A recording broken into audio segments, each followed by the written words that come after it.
Assalamualaikum teman-teman. Perkenalkan, nama saya Syaril Maharani dari Prodi Pendidikan Ekonomi kelas A semester 3. Video ini saya buat untuk memenuhi tugas ujian akhir semester mata kuliah Ekonomi Pendidikan. Saya akan menjawab pertanyaan-pertanyaan dari Bu dosen Ibu Eka Putri SPD MPD. Untuk mempersingkat waktu, langsung saja ke pertanyaan yang pertama. Yang pertama yaitu jelaskan tujuan dan fungsi manajemen keuangan dalam pembiayaan lembaga pendidikan. Jawabannya, adapun tujuan dari manajemen keuangan dan lembaga pendidikan adalah meningkatkan penggalian sumber biaya lembaga pendidikan, meningkatkan efektivitas dan efisien penggunaan keuangan lembaga pendidikan, dan meminimalkan penyalahgunaan anggaran lembaga pendidikan. Soal berikutnya, menurut saudara, apakah sumbangan terbesar lembaga pendidikan untuk pembangunan ekonomi? Begitu pula sebaliknya, jelaskanlah.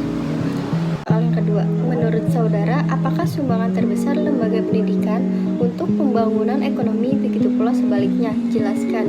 Menurut saya pribadi, sumbangsi terbesar pendidikan dalam pengembangan ekonomi adalah menciptakan generasi yang mengerti akan manajemen dan ekonomi, serta mampu memberikan inovasi-inovasi dalam dunia ekonomi.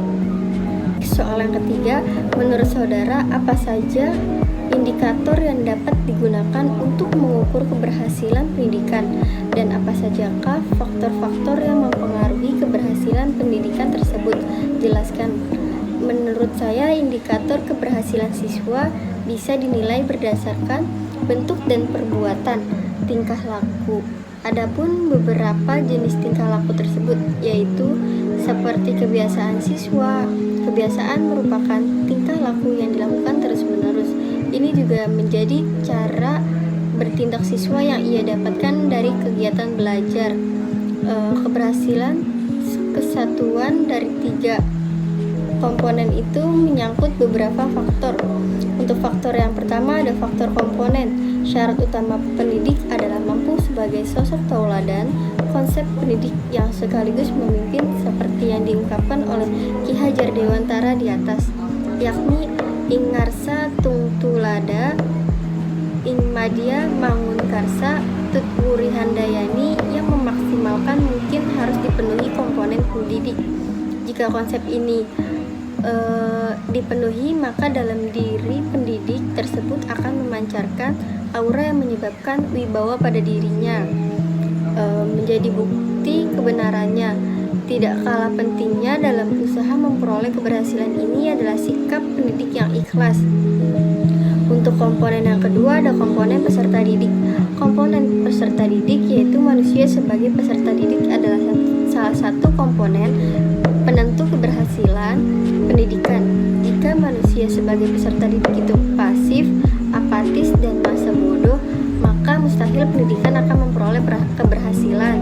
Oleh karena itu, peserta didik dituntut berperan aktif di dalam proses pendidikan. Peran aktif ini diwujudkan dalam sikap taat pada saat pendidik, yaitu taat pada perintah maupun larangan pendidikan. Taat pada pendidikan ini dilakukan ada maupun tidak ada pendidik, ada atau tidak adanya orang tua maupun guru, ia akan tetap taat. Untuk komponen yang ketiga atau yang terakhir ada komponen pelaksanaan. Di dalam pelaksanaan pendidikan, manusia baik pendidikan maupun peserta didik harus dalam kondisi yang bebas demokratis, dalam suasana gembira dan saling memahami. Pendidik didasari dengan niat yang tulus dan ikhlas memberikan ilmunya kepada peserta didik. Demikian pula peserta didik juga selalu dalam niat yang ikhlas untuk mencari dan menerima ilmu. Jika keduanya telah terjalin dengan hubungan yang harmonis, sama-sama ikhlas dan sama-sama dalam kondisi benar, turut benar atau benar dalam kebenaran, maka ilmu yang didapat akan menjadi ilmu yang bermanfaat. Indikator keberhasilan proses pendidikan ini adalah adanya perubahan nilai secara positif dari tidak tahu menjadi tahu, dari tidak menjadi iya, dari buta menjadi melek, dari paham menjadi mahir, dan seterusnya. Untuk soal yang keempat, menurut saudara, Apa sajakah manfaat yang diterima setelah menjalani proses pendidikan? Jelaskan. Manfaat yang diterima setelah menjalani proses pendidikan bagi semua orang ialah mencerdaskan dan mengembangkan potensi dalam diri. Dengan semakin bertumbuh dan berkembang, setiap individu bisa memiliki kreativitas, pengetahuan yang lebih luas, kepribadian yang baik, dan menjadi pribadi yang bertanggung jawab. Next, untuk soal yang terakhir atau soal yang kelima, menurut saudara, pendidikan yang efisien itu seperti apa? Jelaskan. Menurut saya, pendidikan yang efisien itu ialah memberikan wadah yang pada bakat yang dimiliki peserta didik. Mungkin itu saja yang bisa saya jawab dari pertanyaan tersebut. Kurang lebihnya mohon maaf. Wassalamualaikum warahmatullahi wabarakatuh.